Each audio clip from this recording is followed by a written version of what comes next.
Imaginez un peu, un roman de 1879, mais qui parle de deux milliardaires en pleine guerre idéologique. Et leur champ de bataille, eh bien, ce sont des villes entières qu'ils construisent de A à Z. D'un côté, une utopie, un rêve de progrès, et de l'autre, une dystopie industrielle bien sombre. C'est ça le récit incroyablement moderne que nous offre Jules Verne. Une véritable aventure sur ce qui arrive quand une fortune colossale a le pouvoir de redessiner le monde. Alors voilà, tout commence avec ce chiffre, 527 millions de francs de 1871. C'est une somme quasi impossible à imaginer aujourd'hui. Pour se donner une idée, avec ça on pouvait financer des armées, bâtir des nations entières. Ce n'est même plus de la richesse à ce niveau-là, c'est du pouvoir à l'état pur. Et le premier qui hérite de cette fortune, eh bien c'est le docteur François Sarrazin. Attention, ce n'est pas un magnat de l'industrie, pas du tout. C'est un homme de science, un hygiéniste, obsédé par une idée, améliorer la vie des gens. Pour lui, cet argent, ce n'est pas un but en soi. Non, c'est un outil, un formidable outil. Et alors, comment il réagit en apprenant la nouvelle? Est-ce qu'il pense au yacht, au château? Pas du tout. Sa première pensée, c'est, je cite, « un nouvel et puissant appareil scientifique ». C'est ce qu'il écrit à son fils. Ça en dit long, hein? Ça nous montre tout de suite qui est le docteur Sarrazin, un vrai idéaliste qui ne pense qu'à utiliser cet argent pour le bien de l'humanité. Mais voilà, alors que le bon docteur Sarrazin commence à rêver, à dessiner les plans d'un avenir meilleur, une ombre plane, un détail qu'il avait oublié. Un parent inconnu qui refait surface, et avec lui, une vision du monde radicalement opposée, qui risque bien de transformer ce beau rêve en un véritable cauchemar. Et c'est là que le vrai conflit du roman se met en place. La fortune, eh bien, il va falloir la partager. La partager avec un deuxième héritier, un homme qui est l'antithèse totale du docteur. C'est le point de départ d'un duel d'idées, mais à une échelle gigantesque. Alors, d'un côté, on a le docteur Sarrazin, le français, l'humaniste, celui qui croit au progrès pour tous. Et de l'autre, le professeur Schultz, l'allemand, le savant obsédé par la puissance, par la domination. On peut dire que Verne ne fait pas vraiment dans la dentelle, hein, il met carrément en scène les deux grandes idéologies qui s'affrontaient à son époque. Et pour bien cerner le personnage de Schultz, il suffit de lire le titre d'un de ses articles scientifiques. Accrochez-vous, pourquoi tous les Français sont-ils atteints de dégénérescence héréditaire? Voilà, tout est dit. On a affaire à un nationalisme extrême, à des théories racistes. Le professeur Schultz, ce n'est pas juste un concurrent pour l'argent, c'est un ennemi idéologique. Du coup, que se passe-t-il? La fortune est coupée en deux. Tout simplement. Moitié-moitié. Chacun empoche environ 250 millions de francs. Et c'est là que l'histoire prend une tournure folle. Ce partage, ça va devenir une sorte d'expérience sociale géante. Chaque homme va prendre son argent et bâtir une ville. Une ville qui sera le reflet parfait de sa vision du monde. Alors justement, voyons comment ce conflit se matérialise. L'argent, il ne reste pas à la banque. Non, il se transforme en béton, en acier, en société.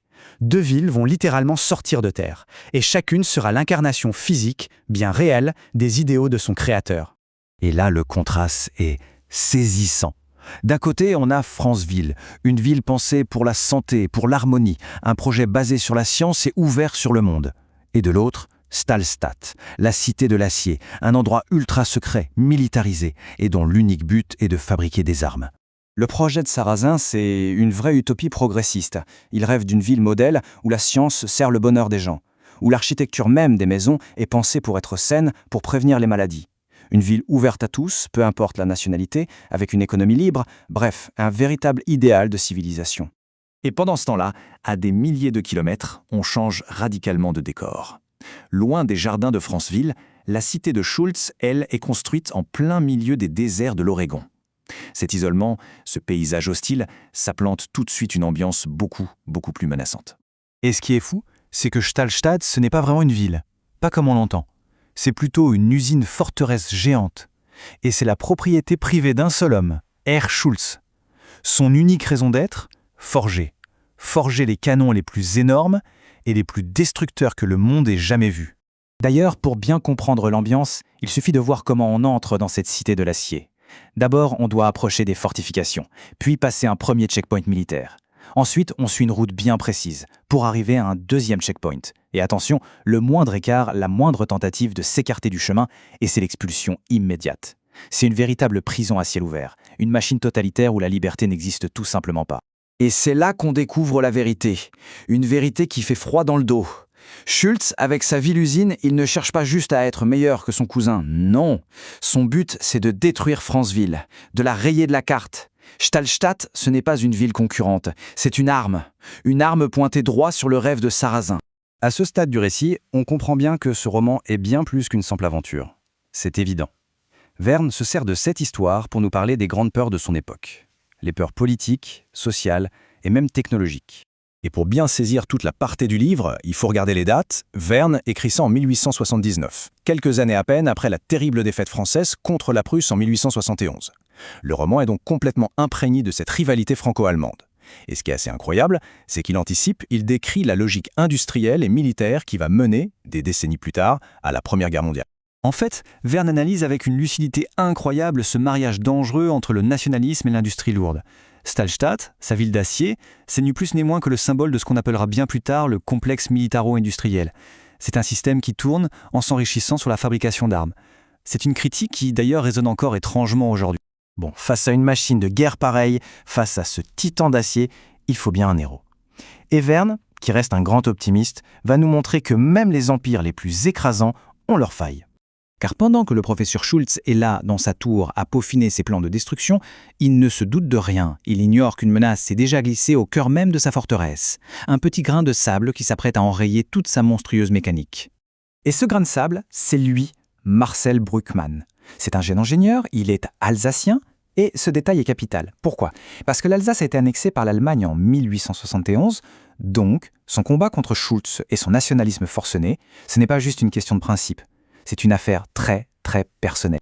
Et quand il se retrouve face à Schultz, ces mots résument tout. « Je suis français. Vous vous êtes fait l'ennemi implacable de mon pays, de mes amis, de ma famille. » On le voit bien, ce n'est plus juste un conflit idéologique. C'est une lutte pour sa terre, pour les siens, pour ses valeurs. C'est vraiment l'histoire de David contre Goliath, version industrielle. Et c'est là qu'on touche au message final du roman, un message vraiment porteur d'espoir. Face à la force brute, face à une organisation totalitaire, face à une technologie de mort, eh bien Verne nous dit que le courage, l'intelligence et l'esprit d'initiative d'une seule personne peuvent faire toute la différence et peuvent même l'emporter. Au fond, la question que pose ce livre, écrit il y a presque 150 ans, c'est celle-ci. Dans un monde d'acier et de feu, que peut accomplir le courage d'une seule personne ? Et cette interrogation nous rappelle que, même face aux systèmes les plus écrasants, l'action individuelle a un pouvoir immense. C'est peut-être ça le message le plus intemporel de cette histoire absolument incroyable.